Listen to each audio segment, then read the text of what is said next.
market mysterious? Has the market been mysterious to you? Were you kind of expecting it? Let's talk about some of these things today. Not only, were you expecting it, but hey, more importantly, how did you trade it? How did you prepare for it? How are you going to prepare for it? Let's get some of those questions answered for our audience today. And first of all, that we all have to know that there's risk in the market. You all know that by now. You come here week after week and listen to us. And, it's so important that you understand what you're trading before you ever click that mouse, because your money is at risk. It's very much at risk. So you want to protect that so you can come back and play again the next day and do the other things that you enjoy, whether it's fishing or vacationing, whatever you like to do, you want to be able to do that. So let's get this show on the road. And again, welcome Guy Cohen and Fausto and Jeff. We're glad that you're here with us. Let's get started. Jeff, with you first. We talked about all of this volatility coming. We warned everybody. How should traders now prepare for next week or even the week after? Well, I think this market has been kind of a shorter term day traders market now for the past, I don't know, 3, 4, 5 months, if not longer. I think the intraday stuff will pay you a little better. It's hard to really swing trade this market. I mean, you're long and all of a sudden Fitch comes out and says, the debt rating gets cut. And of course, the market gaps down and starts selling off pretty hard. And really, what was kind of interesting about that, it was news related, of course. But I think if you noticed, everything was down the next day. It wasn't just some stuff. It was just like everything got, popped. But you look at today and all of a sudden it's just like, well, okay, that's over with. We got non-farm payroll out of the way. Everything's kind of recovering once again. And I was even looking at the past 30 days. If you just kind of look at how the market reacted based off the past 30 days range, we still hung in the upper third of that 30-day range, even with all that selling and everything that we had. So it's still a more bullish market than bearish market, if you actually look at it. Now, of course, you've got some individual stocks that kind of got a little beat up. Apple got a little bit of a haircut overnight, but still the thing's up, how much on the year? 33% or whatever it is. So it's still pretty strong. But I think a lot of people just kind of overreact a lot of times in these markets.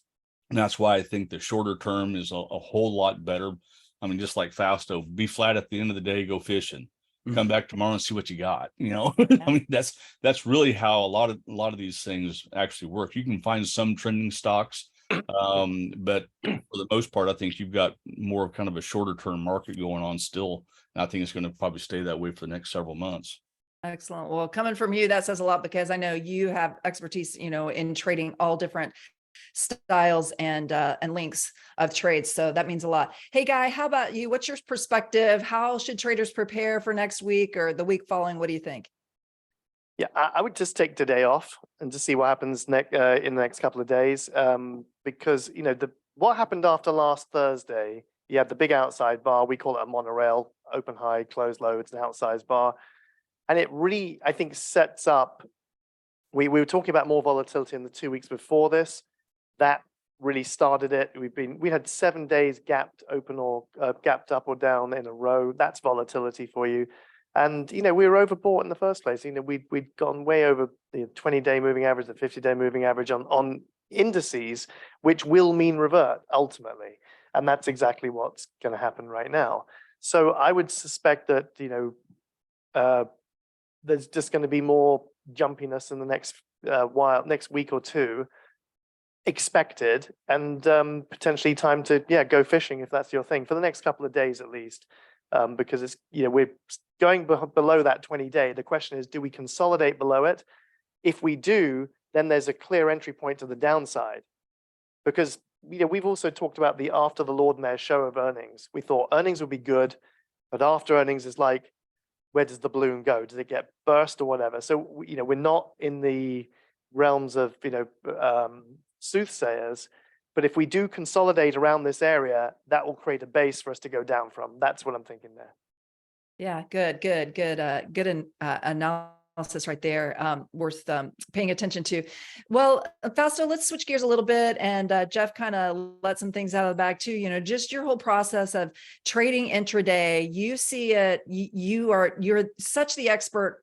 I mean, even the NASDAQ brings you in and has you teach their people. I mean, you're an expert truly in it, and so we really want to listen to what you have to say. What, in your opinion, takes place in this smaller time frame, kind of price action, leading into volatility or during volatility, that our listeners are probably not aware of? You see, I was just on last week on NASDAQ. It's funny because like even their own staff, because they watched the show and all of a sudden they're like, could you like go over this really quick about these orders that they're talking about? And what's happening, being into summertime, you would think like things would slow down. It hasn't really slowed down. We saw what happened on Wednesday. We had a big correction. You have a big bounce today with the market. I mean, it was actually going nowhere, but it started making a big move. We're up about 200 points now. The thing about specifically like what we do as more of a day trader is that there's always opportunities. There's 20,000 stocks that move on a given moment, but which is, there's about 5 to 10 of them that are going to be extremely volatile. And as a day trader, like depending on like if it's a company like Yell, that filed bankruptcy and the thing ended up going up like 300-400% right after that, or if it was Rite Aid or Tupperware, that was another stock that's been flying. There's been opportunities always. So like depending on what kind of trader you are, I mean, we just mainly focus on the order flow that's happening out there. There's always going to be opportunities out there. But what happens is that when you find something that trades over the course of the day, it will trickle into that swing trader investment. Now, just like how Guy said and Jeff said, that going in this time of the year, I mean, I don't know where everyone is from around the world, but where I am, everybody's in Greece or they're in Italy. Okay, everybody's on vacation. You know what I mean? So it's like dead out here. But I don't know. I mean, these past couple of weeks, I mean, there's been some really good intraday volatility, and that's really what we kind of focus on. I'll show you a couple of examples, as we move on to kind of show you what did move and go from there. Interesting. It'll be great to see that intraday volatility that you were picking up on last couple of weeks. So, all right, well, let's keep it going. Guy Cohen, spill the beans a little bit more. I was telling people before you got on here about how they can follow you, and you kind of project what's going to happen in the next week, and you put it all out there, and you've been pretty doggone accurate. And we were talking back and forth a little bit recently about even just recently how you put that out there, how the market kind of played into that. Pick it up from there. What do you think traders need to know? How would you tell them to approach the market right now from the past and into the future? Yeah, so there's an easy dollar market and there's a not so easy dollar market. And right now, I think we're kind of in the realms of not quite so easy dollar. And by the way, when we get things right, we don't know in advance. None of us, I know a lot of people speak with a lot of confidence, but we're human and we will make mistakes as well. But if we get it right more often than you get it wrong, then you're onto something. Is really, so let's not get above ourselves here. But these are the arrows with my weekly market timing that I put out there, and we've been pretty darn good. And we don't get it right all the time, but it's been pretty good. What we did last week, we said, look, if we break this low of that outside bar, then we would be inclined to go, short on that one. But it's obviously giving us a little bit of a wobble as we speak today. So that's kind of where we were at. We have a couple of tools that we do for market timing. But what I'd like to do actually today is just get onto something else, if I may, because I know that we're short on time. And I just want to show you a couple of really cool things. The things that I've shown you in the last couple of times I've been on with you. By the way, your face is going to be here soon, Celeste. Obviously, much nicer than ours, but you've got your own little version of this. But I don't know why in my software I'm not even counted as an expert. What happened there? We just released this yesterday. I'm not in there. What's that about? You're going to have to talk to your boss. That's all. Yeah, I'm going to talk to my people about this. You might. Anyway, so let me show you this pretty cool stuff. So let me just show you because I've got 10 minutes to fly around some stocks for fun. Okay. So Amex, I was bearish on last week. If it could get below this bar here, it hasn't yet. So it's still in a holding pattern, but looks weak. We've got this thing that we do called shrinking retracements. So shrinking retracements here, you see this up move here and you see this lesser up move here. That means the up moves are getting weaker potentially in this one, setting us up here. My OVI for options indicator is not really flagging anything up yet. But Amex, I'm a bit wobbly on and I'm waiting to see if it comes down. Baba, mentioned that to you last week. We were bullish on it. It did break out, but made a bit of a falsie. It's come back down after yesterday's silliness, and it's sort of trying to get back up there. But options traders are still bullish on Alibaba. And this one, I'll just go on to the next one. Baker Hughes. Next one, be bullish on that one for some time. Obviously, the time to get into this is when it consolidates above a key level, and the options traders are liking it as well. Right now, maybe some more gas in that one. It's a bit extended for me, but there could be some more in that one. Catalent, we were bullish on it from the beginning of the month. It went up a little bit. Now it's kind of wobbled a little bit, so nothing spectacular there. Yeah, I'm going to give it to you plain and simple. DocuSign, I'm more bearish than bullish on this one. Again, we've got these shrinking retracements, big move up, lesser move up. Kind of looks like head and shoulders sometimes, so I'm not particularly positive on that one. Same with Duolingo. I've been looking at that one in the bearish terms as well. Hasn't quite activated yet, but look, that and that. In fact, you've got a bigger one there. Do you see it kind of forms that? I don't like to call them head and shoulders because we're not a technical people, but you see the up moves are getting weaker as you go around. And now all we need is a consolidation with a bit of negative OVI options sentiment, and then we could have something nice and bearish there for you. Fifth Third Bank. We've been bullish for quite some time. It's been ever so slow with that one, nothing spectacular. This one, I'm more inclined to be bearish on Farfetch. Again, we've got the shrinking retracements on the way up, these up moves getting smaller and smaller. So we want a consolidation. OVI is not killing it just yet on the negative side. Let's move on from that one. Hershey, we have killed it on though. So Hershey, we turn bearish here on what's called a waterfall, hits its head on the 50-day. And I've mentioned it loads of times with you guys. There's my 80 Pro watch list that I've given you over the last little bit. We're bearish here, another waterfall here. Options are bearish, and it's been a great trade all the way down. Even implied volatility. Let's have a quick look at that one. Quite cheap. Lots and lots of nice leverage on that one with the cheap implied vols. Nikola, we were bullish on. It's also a short squeeze in the pattern recognition. You see the little blue lemon? That was nice. When did we have that? Beginning of the month, right there. Isn't that nice? Nice crazy move from a crazy stock. There's another way to play that with options. Raymond James, if you want to see order flow, Fausto, this is something for you and me to talk about privately, as well as Italy and Greece as well, which we like to. I've just come back from there. But this is what the options traders are doing. And we don't do unusual options activity, which is all the rage right now. We don't do that, but that's what's happening. Now, what's interesting about that is that's earnings. The week after earnings, the insiders are now not in their lock-in. They're in their not lock-in period. They can get busy. They like it. It's at 1-year lows. And look what's happened since that time. We picked it up here right after it went above the key level. Lots of nice options activity, nothing in volume. So the volume has not picked up, but the options traders liked it. I like that one. Schlumberger, we've been bullish on from the beginning of the month. Why? Because it went up through a key level. Options traders are into it. Lots of nice volume there. Little pickup, and it did that, and that was good. Still good. So gave you that one at a time. SPY, I won't go through. We did that before.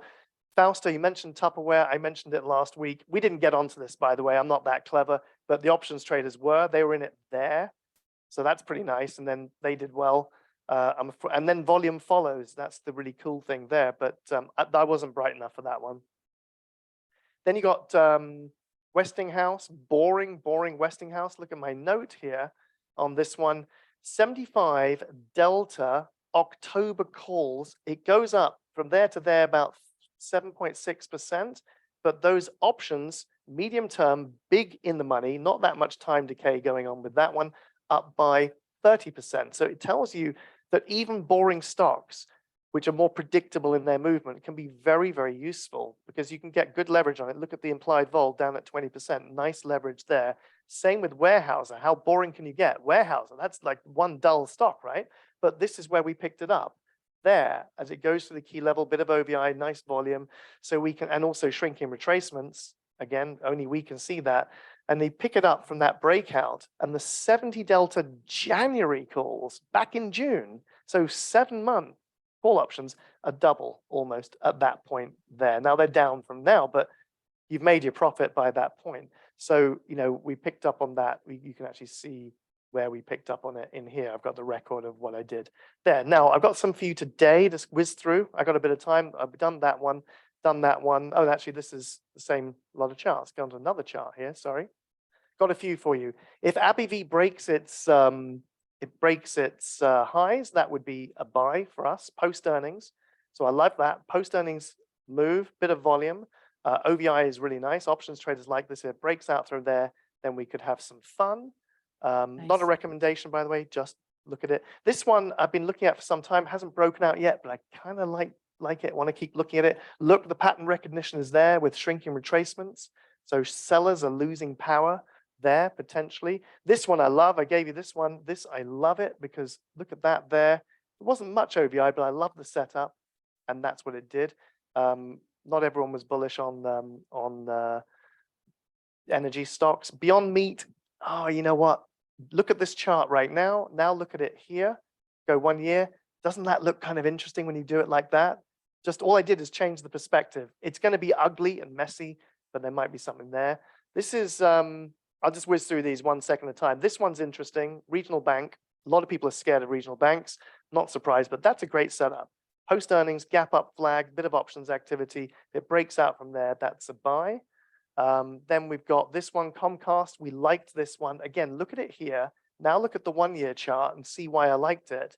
You see you've got shrinking retracements, obviously pattern recognition, but you've got this little consolidation right at the beginning of the month after all that, and then that's been the result. Obviously, you'd have to ride earnings, which I wouldn't recommend earnings right now. Then you've got Duolingo, I already went through. Hemorrhage and Pain, quick one. That one's consolidating after earnings, just above a key level. I preferred it here, but that's okay. We were actually looking at it back in June. You can see that back there where we got the note. IBM, gave that one to you last week. I preferred it here, but this was okay too, and it's just dribbled up as well since then.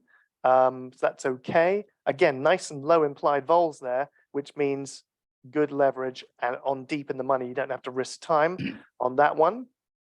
Lulu, just a few more and then I'm done. Lululemon, interesting, because filled the gap, but now shrinking retracements as well, and might just have something in it. Could do with a better OVI. So, but the structure I quite like. 3M I did like, but it's fallen down. It didn't break out. No breakout means no losses. Back gap up at earnings, nice OVI, bit of nice positive volume. Didn't break out, didn't qualify, but I like the setup up until that point. Merck I don't like. Merck is kind of murky at the moment. It breaks down through 105. There's some negative option sentiment there. Doesn't look good. Again, you got that kind of monorail bar there. Overstock I love or loved. I put this one out there then and then. Lots of nice options activity, lots of nice volume. There's pressure, supply and demand there. I won't go into it why, but there's pressure at that point. You've also got shrinking retracements at that point as well. So structurally, Overstock was great then. It's also a completely crazy stock. Overstock can go 10x in 6 months up and then all the way back down again the next 6 months. It is a bonkers stock, and this is what it did on that one. So They just that bought was fun. Bed But Bath look out and for these Beyond, things. didn't they? Huh? What'd you say? So I think they just bought Bed Bath and Beyond. Did they do that? Yes. Oh, Okay. huh. I didn't know that, but I liked what it did because we were onto it and it was fun. Now this one, Rollins, looks like it wants to consolidate and then go down. That below the 200 would be even better because there'd be some real weakness there, but that looks weak right now. Just a couple more and then I'll shut up. That's not the one I want to look at. Teradyne also looks a bit iffy as well. We've got that nice big monorail bar, lots of selling action there. That causes supply in the market potentially. We could consolidate here. Just one more bar would do it. A bit of OVI would do nicely as well. And then we can come down after that. We've got shrinking retracements, by the way, on the way up. Look at that. Smaller moves up, less buying power there. Upstart's crazy. But if you want to get into it, that's the time to do it, post earnings, after it goes through key levels. But crazy stuff in terms of implied vol. There is a way of doing that through spreads if you want to. I would rather not. Then we've got Western Alliance Bancorp. There's some action here. And if it breaks out through there, that could be interesting. Big money footprints all over that one as well. So that's OVI and other bits and big money. Well, big money footprints, I won't go into that right now. And then lastly, WRK, which is WestRock. I liked that before. I loved it here and here. and I loved it there. And then if it consolidates again, I think I'll still like it after earnings as well. So lots of options activity there. Not just that, but options change of sentiment as well. They were bearish, then they were bullish, and we had shrinking retracements. Look, big move down, lesser move down, lesser move down. Structurally, this was right. As it rose up, the options picked up, goes through a key level on the upside, consolidates, and then goes up. That's all I care about. I don't care about anything else, as you know, because I say the same old thing every week, and that's me. Excellent. Great. Well, boring is good. Even That's all we do. times like this, right? It's really good. And that's great perspective in the midst of all of the headline news that gets people rattled. Love that. And some people were asking Guy about your software. So if you can type in there to the chat, how people can get in touch with you, Sure. or, if they want, you just handle that there in the chat. And thanks, Sean, for pointing that out too. That's very interesting. So let's keep it going, because I want to hear from you, Fausto, about what you were seeing in the last couple of weeks in volatility, what you were trading, what tickers, how you did it. Share it with us. Don't leave anything, no stone unturned.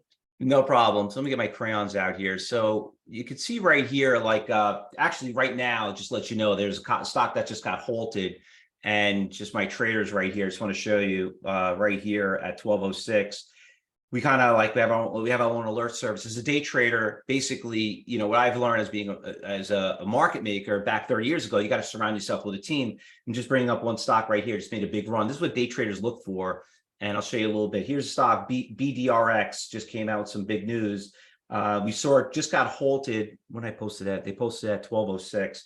So you can see right around here on 650, the stock already ran at $9. It just got halted again. And, and I've been seeing that more and more and more every day, halts after halts after halts. But the big thing that we kind of focus on, and when some of you probably even met me down there with Jeff and with Tom Busby doing their on-site at Sawgrass, we focus a lot on this, where it kind of shows you exactly where the orders are and have a game plan. So you could see right here, there's a couple of stocks that we traded. This one, obviously right here, a big order right here, right around $10. After they got halted and starting to back off right here, you could see that the orders started showing up. Not really a lot of big orders, but this is what day traders look for, because one of the biggest issues people make a mistake is that when they buy a stock, they don't know when to get out, or they get greedy. And that's one of the hardest things to teach. And one of the big things we kind of focus on is not how to make the money, it's how to control the profits and control the losses. But as a day trader, and and basically just how Guy just mentioned, a lot of these stocks that make these options move is the movement of the stock. So if you saw, like if you went back and looked at some of these stocks that we traded, a lot of them that he found are a lot of stocks that we've been trading. And this is where some options traders like, what, that stock's got some really cheap options. Like he was talking about Tupperware, which I want to bring that up too, because Tupperware has also been moving up pretty decent. Let me just bring up Tupperware over here for you. So you can see Tupperware right here has been a lot of fun. Stock was at, I don't know, they got some funding or something like that. And all of a sudden the stock went from $1, and then we saw right around $1.20. And this was what, back on, you could see in one day, the stock went from $1.16 to $1.80. Now, for me as a trader too, and just let everybody know as a day trader, we kind of don't like to trade expensive stocks, because if you had a $3 stock that goes to $4 and you made $1 on 1,000 shares, that's the same 1,000 if you bought an $80 stock that went to 81. The only thing is you have to risk more money. So it's a lot less risk, more reward. And you can see how these things can go up 400-500%. This is what day traders look at. But the big thing that you want to look at here is what we really kind of focus on is on order flow. So if you look over here on Tupperware, it's going to bring this up here and show you what I'm going to really kind of show you here. So this stock right here had a really good run, and after hours right around, because we do also trade a lot of pre-market early morning, and a lot of you probably don't even have access to that, but we do trade a lot, because a lot of the brokerage firms, some of them out there will give it to you. But the point I want to point on Tupperware, there was a big iceberg order, which is what we call these big block orders, right around 6. And this was up until 5 o'clock, even after hours. And then even pre-market at 6, 7 o'clock in the morning, had a tough time breaking it. You could see right here. And also, let me bring this up to you. You should be able to see it here too. Now on NASDAQ, let me bring this up, because this will be maybe a little bit easier. I don't want to confuse anybody here. But if anybody wants this, I'll post a link. I'm going to do an event at 2 o'clock on how to get it and how to set it up. But if you look here on NASDAQ, NASDAQ controls about 50% of the total volume in the whole market. And that's why I'm always on NASDAQ, because NASDAQ wants you to learn how to trade the market. And if you look over here, you could see that right around here on $6, you see like shares, see the sell orders, shares, the ask and how many orders. Right around 6, there's about 54,000 shares. Right around 6, about another 20,000 here at 613. And then when you start working your way up around $5, you're not seeing those 50, 60,000. And then when you look over here on a heat map, you could see that order that where it aggregates other exchanges. And this is where people get lost. Okay. I went on a fishing trip on Wednesday, and one of the guys that was on a fishing trip actually is a day trader. He's like, what a coincidence. I never even know that you could even learn this stuff. And he goes, I use level 2. And the problem with level 2 is this is level 2 right here. You're not seeing all the orders. Okay. Like you could see NASDAQ is right here. You see, let me just kind of draw that so you could probably see it. He's looking at this. This is NASDAQ right there. All right. Where'd he go? He disappeared. XNAS. That's basically the NASDAQ exchange. So all you're seeing is this. You're seeing that one order out there, but you're not seeing all the orders. You're not seeing what's called the full book. So for somebody that just maybe starting out and just wants to follow some orders, you can get this little stinking great tool from the exchange for 15 bucks. I used to pay $1,000 for this, but people will come up to me like, well, they offer it to me for free. You can't trade on that. This is only showing you the best order. See, now it dropped down to 2. Where did the 40,000 share buyer go? Where is the 54,000 share seller? You're not going to see that. So if you're trading and being sold on, oh, my brokerage firm gives me level 2 quotes, you're wasting your time. What you need to focus on is all the complete order book, because being a good trader is, knowing and having that game plan, where to get in and where to get out. And I think that's everyone's biggest issue. Here we're talking about all these stocks that are running, and I could go down the list and you could just see tons of them that were constantly moving. Let me just clear out these markings. Rite Aid today, stock's up 16%. The stock yesterday was at 220. It's almost at 3. Yell, this was an awesome trade. Yell filed bankruptcy, and then sure enough, like, how does a company file bankruptcy and go from $1 to $5? I mean, look at this big run up. And why did it stop at 5? These are the things that you got to have a game plan. Do I have it up here? Do I have it up here? Yell. Let me bring up here. Yell on here. See, when you're looking at Yell and you want to see where the orders are, you want to see the 20,000 share seller, the 15,000, not these 200 shares. Or when you're looking at level 2 and you want to know, why is it stopping here and stopping somewhere else? Here's a couple of stocks. I know I'm running out of time. I want to share it with you. A couple of big runners up today. They want to see what happened with DraftKings. DraftKings had earnings. Yeah. Well, what happened? DraftKings, once it started, look at this. Once it got around, once the market opened up, look at these orders started showing up. 25,000, 20,000, 15,000. And then DraftKings literally went, look at this seller out here, $35, where it almost got there. You got a 34,000 share seller and 113,000 share seller. If you were like some of the people this morning and you saw DraftKings, let me bring up DraftKings, you can see what happened. Great earnings yesterday. Look at that. Stock took off, went from 30 and then all the way into after hours, went to a high of 34. Why did it stop at 34? Why did it stop at 38? Why did it stop at 40, where everyone's talking about it? Why is it trending down? Why did it tank? If you didn't see those orders out there and didn't have that game plan, and you got and didn't have access to pre-market, where some people out here only could trade when the market opens up, and like, well, I can't trade pre-market, I couldn't get out of it, and you got stuck in there at 9:30, you had an order out there, guess what? You just wrote a stock about $2 and this $3. And this is how people blow up their accounts. And this is why people feel like, oh, you know what? I couldn't get into it, or I couldn't see that. And then if you're an options trader, this is what's even better, is that let's just say you're like, well, I don't want to trade the $34 stock, but maybe I could trade the option. If you look at the options on that and knew that you saw those orders out there, you could have shorted that stock on the option. You could have put some puts on there, and you could even day trade them on an option. If some of you don't want to, or maybe can't afford to trade a $34 stock, maybe buy 1,000, whatever. But if you do, you could do an option trade on that. And just to bang out a few of them just here, Tupperware, great moving stock. Nikola, he was talking about it, Guy was talking about earlier. Nicolo's been great. Nicolo was also today, huge iceberg orders all over the place. Look at this. Big 300,000 share sellers. Look over here, 300, 400. Have you ever seen orders like that? And here we are, people like thinking, well, how do you have access to that? Well, at 2 o'clock, I'll show you a little bit more how to find it and how to get it. But if you want to learn and be good at trading and find stocks like Nicolo or this one was awesome. MF, I don't know if you guys saw this one this morning. Boom, this thing ran from $1 all the way to about 250. And knowing how they run up and why they stop, you got to have a game plan. You got to find those orders. Finding them is pretty easy. That's not really the problem. And every day is always a new adventure. There's always going to be new ones that show up. But going out there and knowing how to find them, how to be set up to get out of them, that's the key to succeed, because trading is not a sprint. It's a marathon. You're going to do this forever. And to do it forever, you just got to learn how to make a day's pay and just go out there and just follow those orders.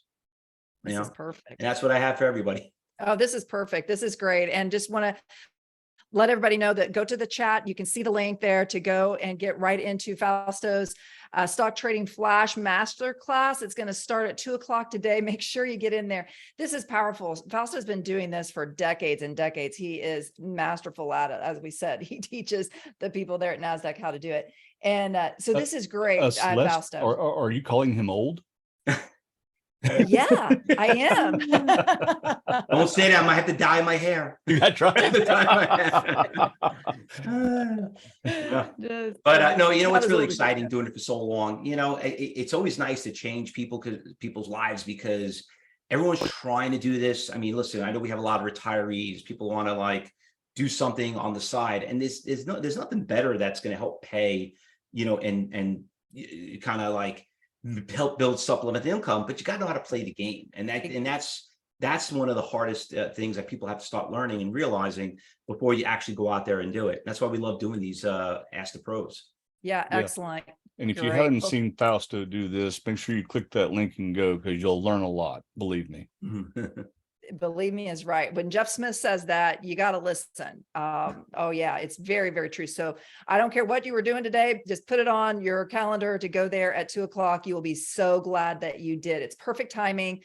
Volatility here. It's going to be powerful what you see there. So thanks for coming and joining us, Fausto. All right, well, let's move it over to Professor Smith. One of the things I told people before we got started is that we've got to get a rundown on commodities, in this inflationary environment. It's been a little while since we've had you on. Give us the rundown on commodities, and then tell us about, switch it over to stocks. What are you looking for? You talked about kind of trading these stocks and having a technique. What kind of techniques are you using for that stock trading? Just answer it all for us. Well, let's start out with Guy Cohen here. He's the one who brought up Hershey and why it was tanking off. This is cocoa, and you can see what it's doing. Cocoa's been in a nice little rally for a couple of reasons. One, Western Africa's had a ton of rain. Number two, Cameroon is kind of in unrest. The separatists and stuff like that have been bombing and destroying a lot of cocoa trucks. So with a lot of rain and less supply, all of a sudden we have cocoa prices moving higher. Of course, that's going to hurt Hershey's bottom line, and therefore Hershey's been moving down because of that. How's that? That's great. So one's bullish and the other one's bearish. Yeah. So I guess we could do a pairs trade, short Hershey and buy cocoa and be just fine. Interesting. This time of year is kind of an interesting time of year. You've really heard, I guess Russia's been kind of destroying the ports there in Ukraine, which I thought would probably put a little more upside pressure in the grains, but the grains have really been correcting back somewhat. We've had a lot of rains up in the Midwest and stuff like that, but there are still some drought-ridden areas. So I think the grain markets are kind of caught in a catch-22. They ought to rally, but they ought to decline just depending on what news that they're reading. There in some areas I guess it's Illinois. There's the CRP, which is the Conservation Reserve Program. I think it's called Conservation Reserve Program. That's CRP. There you go. But the CRP, what it does is allows farmers to kind of preserve their land and leave it untouched. This is all because of the Dust Bowl that we had back in the 1930s that, everything got eroded away. So the government will actually pay you, the USDA will pay you for not farming or grazing your land. Just leave it alone and let everything just grow right. Well, the drought's gotten bad enough that they're actually, kind of lifting that a little bit and saying, hey, you can put your cattle on it. You can cut it for hay, only one cutting, but you can sell the hay to somebody else. So you can do that. You cannot lease it to somebody else. They're not going to allow you to do that. But you can allow, your cattle to graze on it if you want to. So they're trying to relieve the pressures of, some of the drought-ridden areas and kind of going into these, preserve areas, if you will, so they can kind of help those out a little bit. We've got one thing I've been kind of reading into, getting into, I guess, more battery kind of things between cobalt and lithium. The Democratic Republic of, I don't know what they call it, that of Congo, is the world's largest producer of cobalt. And so then you got the Indonesia and Australia and stuff like that. They actually come in second and third. But there's a lot of demand on cobalt just because of the batteries. And I was just like, okay, so you're really not trading cobalt on anything, but there are a lot of lithium things. And as I was kind of digging into it, one stock I found that was really cool here, commodity stock wise, I guess. This is Pioneer Natural Resources. They're one of the US's largest frackers. All right. So they're out there doing the natural gas and the oil thing, doing all the fracking. But the one thing that they're doing that I don't think anybody's really talking about is in fracking, they use a lot of water. And when it comes back out, I'm going to call it heavy metalled water, but there's a lot of lithium in it. And what they're trying to do is now get the lithium out of the water that they're taking back out of the fracking wells. Not only that, but they're getting some gold, some silver, and some other heavy metals that are in there. And they're experimenting in ways of extracting that back out so they can, one, clean the water up, but B, use that for another revenue source. So, and I think they're going to probably continue to move higher, especially if they figure out exactly how to get all that lithium out of there. Now, I think it'd be really, really cool if all the frackers could probably do that, that would help us in our lithium.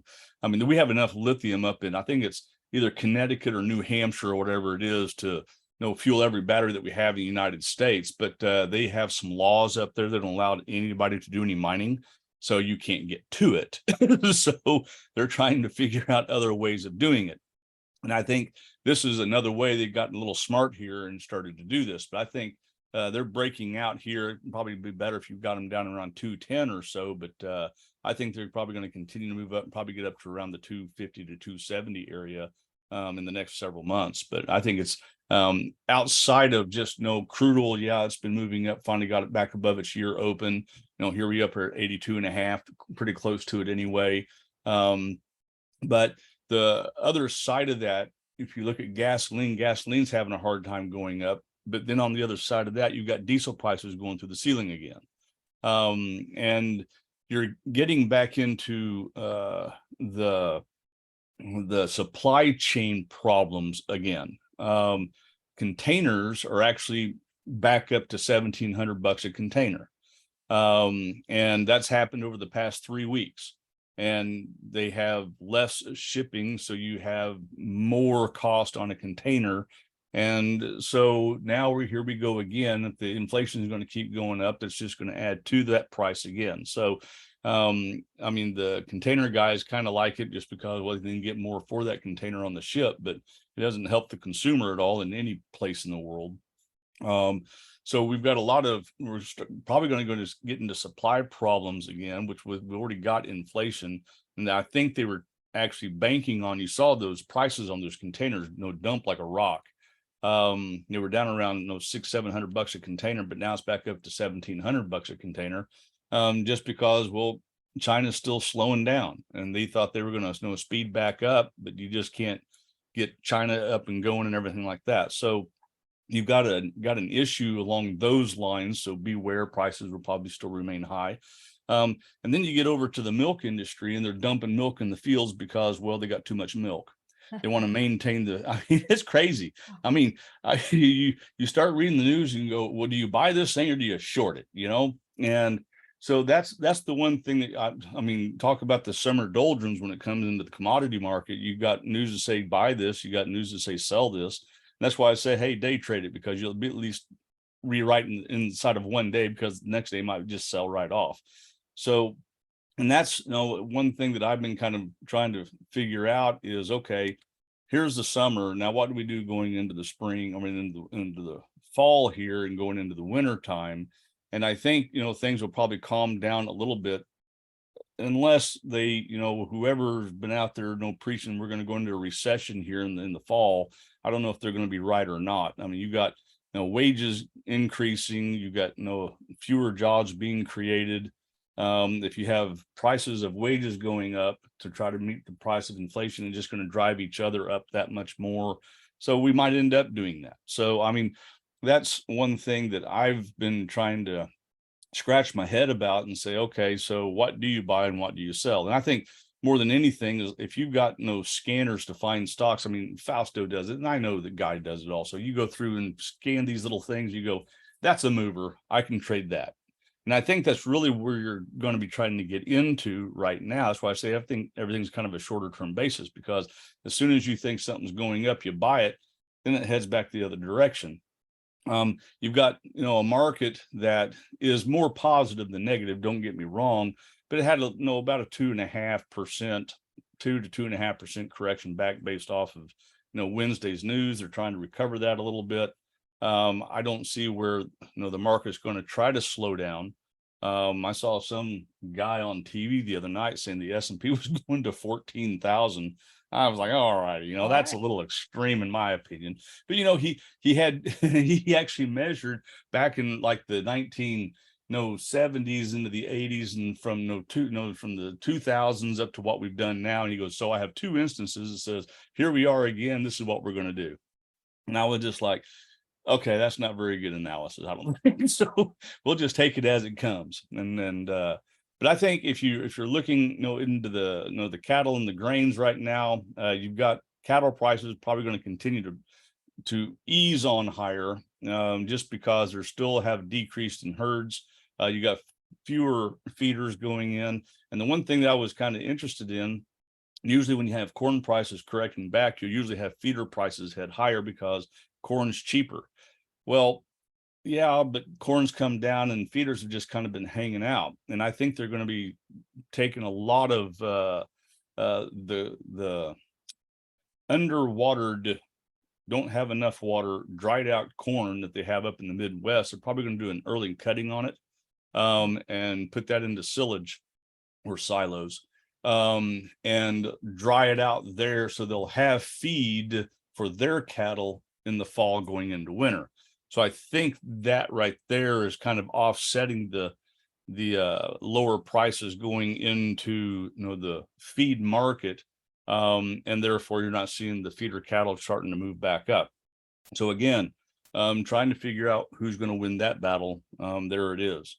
So right now I'm kind of sat back on my haunches a little bit when it comes to, you know, jumping into commodities and trading them on a day-to-day basis. Maybe you know, we got World Ag Supply coming out on the 11th, maybe trade grains off of that World Ag Supply kind of thing. But I don't think it's a real good swing trade at this point in time. I like swing trading commodities more than, you know, just day trading them. I mean, you look at the cattle markets, I mean, you've only got like a 3.5-hour market in cattle. So, I mean, why even, you know, try to bother sometimes? But that's the one thing I've been just kind of looking at, is kind of sitting back going, okay, let's get past the summer and get past the harvest. You know, most of the wheat is out of the field. Question is, they're going to come back in with a you know, a new planting of like oats with turnips or something like that to kind of help the soil out, you know, going into the winter time. And that's kind of the debates right now. So I just think that right now, leaving, you know, commodities, the true commodities alone. Now, if you're going to go into crude oil and gasoline and stuff like that, I think, you know, I think crude's probably going to start pushing up here. It's already gotten back above its year open. It needs to get above $85 to really get to running.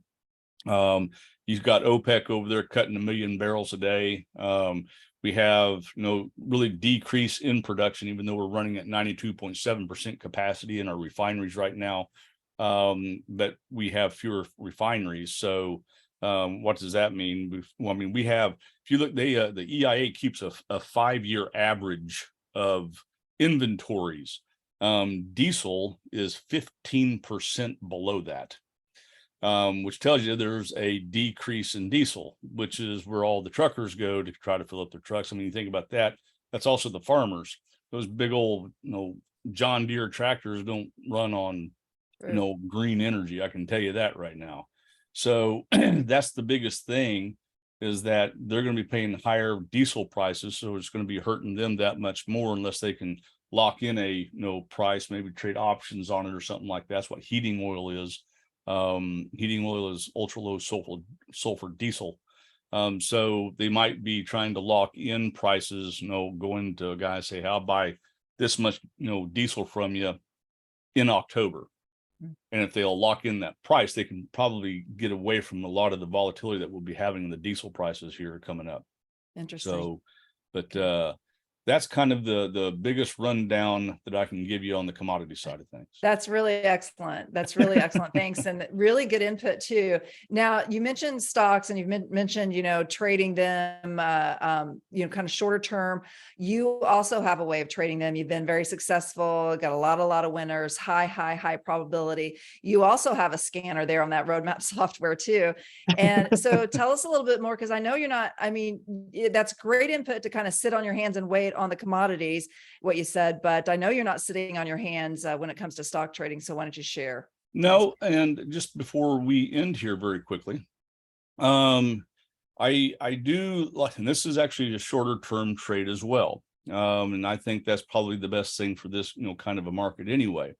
But I have something called the 12X trader. And basically at the start of each month, and I like to have a full week of the month. I don't like to have, a partial week like we had this week. And we started at, what was it, on Tuesday or Wednesday or whatever it was. I like to have a first full week of the month. And so I can get a feel for how, the month is going, how the rest of the month might go. But when I put out the trade, I give, an entry price, I give you, a stop price, I give you a target price. And this is more of it's a credit spread. So if we get up to a specific price, we'll bail the thing. I do everything based off the underlier itself, just because the options are going to do what the underlier is telling them to do. Of course, you're going to get an increase in volatility if earnings are coming out. So we'll be aware of that as well. Here's my track record for 12X over the past year. We've had one losing trade over the whole time. So but you can kind of see I kind of flip-flop around between some are stocks and some of them are ETFs. In fact, I think all of those are ETFs on that one. So, but they seem to hold a whole lot better than just an individual stock itself. You'll also get the 12X masterclass. This is just a class on, how we're breaking down the 12X trade, what we're looking for, how we're looking to enter it, and how we're taking a profit, while we're trying to predict where stocks can go and things of that sort. And of course, we'll have the education of all that you need. And of course, you can also get Tom Busby's books. This is also available to you. Winning the Day Trading Game is the best one out of the three. I'll just tell you that right now. It is the life and times of how Tom became a trader, basically. And, what he discovered, especially going through the crash of '87, and digging out of that hole that he made for himself, and what actually made him a trader. Then people got to talking about trading at night. Well, there's the market never sleeps. And then, of course, Trade to Win is just really on the, I'm trying to think. I think it's kind of a sequel to Winning the Day Trading Game. I think that's the best way of putting it. So we also have, by Celeste Lindman, yours truly here, right? The Understandable Options. It's a 15 video course. It will take you from not knowing how to spell the word option to actually understanding how options work. And what are some of the better strategies to trade them with. It's a very, very good series. We've over the years done, I don't know how many different options courses. I think this one's turned out to be the best one we've had, just because Celeste has a way of, talking to people without having the expert head on them. As Guy was telling us earlier, we need to kind of come off the clouds a little bit. We do have losing trades, right? And that's the one thing. Sometimes when you have someone who's traded in the market so many years, we assume that you already know how to ride the tricycle and the one with the training wheels. You just get on the Ducati and go. But it doesn't work that way. We have to kind of dumb our brains down a little bit and say, you need to understand how this really does work. So, but we will be releasing this. I try to release this on Tuesdays, the first Tuesdays of every month. But like I said, I like to have I want a full week. I don't want an obscure Monday or anything like that, but I'll throw this thing out there.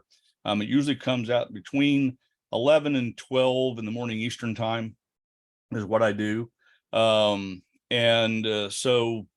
when we when you get this just via email only, it's not a text message. But if you want to get it for a whole year, it's $12. That's $1 a month. That's crazy. And you can go to dtitrader.com/12x or call 904-416-1776. And you'll get your first trade Tuesday morning next week. But the first trade ought to pay for the year, and then off we go from there. Jeff, did they leave a zero off and it's supposed to be $120? That's nuts. I actually argued this with Adam the other day, and he said no, $12. And I was like, okay, fine. Wow, that's incredible. I mean, that track record that you have, and for $12 a year, you get everybody gets these best trades from Jeff Smith. That's amazing. And all the content that you're sharing with them, I can't believe Adam's getting away with this. Yeah. It's always Adam's fault, but he's the one who told me to do this. So, but anyway, $12 for the whole year, and look forward to having you on. Can we extend our existing? I'm sure that they will do that. Stan, call that number right there and ask 904-416-1776. Yeah. So give them a call. You'll love the people that you talk to and get the answer to that. Yeah. That's incredible. A lot of people are asking if they can extend that subscription with you. And it looks like it says $12. Yeah. For 1 year, get it again and again and again. It's great. Whenever Jeff Smith talks, I listen. I mean, he's the one that's really responsible for me even being here today, being able to turn things around in my own trading after losing a significant amount of money. So I love what Jeff does, options, commodities, everything. The guy is brilliant, and he brings it to you in a way that you can understand. And when he says, exactly what to do, where to get in, where to get out, how to manage this trade, and, even kind of start learning to do it yourself. It's fantastic. What a great track record too, Jeff, by the way. Well, it's a lot of fun. I mean, I always like to, I do all kinds of trades throughout a week and stuff like that. This is just one that, why not pick up a little more income going into Friday and calling it good. So Excellent. The link is in the chat. So go sign up, go get that. And go see Fausto in just about an hour. You have enough time to go run around the house a little bit and get some lunch, and then make sure you get there to Fausto's event to find out. You want to know what's going on in the inside of that market. Trust me. That's another thing that working with Jeff Smith on and Fausto over the years, really seeing that intraday is powerful. So go get Jeff's deal here for $12, learn about it a little bit, get ready to place that first trade coming next week, and then join Fausto at 2:00 Eastern time. The link is in the chat, and you're going to be really glad that you did. Thank you guys, everybody, for spending that time with us. Thank you. Fausto, you ready for your event? I'm ready. Hopefully everybody enjoys their summer. And like I said, Jeff, I mean, listen, for $12, I mean, I know the whole purpose of doing that is because you want people that are really serious. I feel like if you do it for free, some people won't take it seriously. Right. You just make it a little small investment. just kind of gives you a little skin in the game, lets you know if you're a real person or not. So definitely take advantage of that. I mean, we all try to do that because you don't want to be in a room with like 10,000 people, you know, you want to be with people that are serious. So take advantage of Agreed. that. And like I said, I'm going to do an event in an hour. If you want to know how to get that NASDAQ book viewer for $15 from NASDAQ or anything else, look forward to seeing you in an hour. So go ahead, get some breakfast or lunch, wherever you're at in the world, and we'll see you then. Exactly. I love that. And Guys, stay dry. I think it's okay in here. But, oh yeah, by the way, my reference to fishing was because someone said they don't go fishing, and I said I don't do it because I get unless the water's like glass, I get sick. It's a curse. I love the ocean; it doesn't love me. there you go. There you go. Well, I'm jealous of you guys goes fishing. we'll enjoy the fish that Fausto catches, and I'll eat the fish. I'll try. Let me see if I can post a picture. I just Actually, you know what I'm making for my wife tonight? A black cod Nobu style. It's all been done. I did it all myself. Excellent. Can you share the recipe with my husband? I can. I've got it all here on my. I'll let him know he's cooking dinner. All the ingredients from Whole Foods. There you go. Including the sable fish. Yes. There's the Oh, picture yeah. if you guys want to see the one I just caught. Wow. Okay, let's have a look. Excellent. I can see. We should show that on the I screen. can't see it. I can't see the see it fish. either. Can I It's see in the fish? chat. You click on that chat. Oh, Oh, okay. download it. There we go. Let's have a look at the. Oh, it's a tuna. Yeah. That's big. That is super cool. Are Well, you- I bet that's just breakfast? That's so tuna tartare. that's awesome. That is really great. Well, go hear more from Fausto here, right in about an hour again. That is, Oh, wow. there it is. Woo! I love it. There you go. Nice. Big There you smile on that face. Man, Yeah. man versus food. Let me tell you one thing. There is no most incredible sound when you're driving. All of a sudden, when that thing hits the line, it just totally just like it's like Wow. it's like you bought a stock and all of a sudden thing got halted and thing goes up like 10 points. I mean, I don't know what's a better sound. That That's is great. fantastic. Well, Fausto is going to go teach you how to catch some big fish in the market as well. Good luck. Very good. Very good. Good All right, we'll stuff. see you guys all later. Enjoy the rest of your Bye, show. guys. Thanks Yeah. for having me. Have a great Bye-bye. one, everyone. You We'll see too. you soon. All righty. Thanks all.